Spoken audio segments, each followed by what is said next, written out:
this is by far one of my best deadlift videos, one of my best deadlift workouts in a very long time. I'm super strong, super focused, and concentrating using that technique of the upper rounded back, focusing on flexing my lats forward, and you can just see it in my eyes how determined I am to just crush the weights and find that perfect deadlift groove. And I can't tell you enough how great of a video this is, because I've watched it myself 3 or 4 times, and it just was just so enjoyable to watch without any commentary, just the background noise, the construction in the background, the music that changes every so often, the slamming of the weights, the click of the weights, the screaming of me trying to pull the weights off the ground, and it's definitely enjoyable. So I hope you enjoy it. Click like if you haven't already, and comment if you have any questions.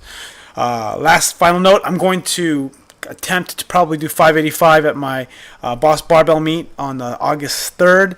This puts me on pace to hit my 600-pound deadlift, well ahead of schedule, I think. So, yeah.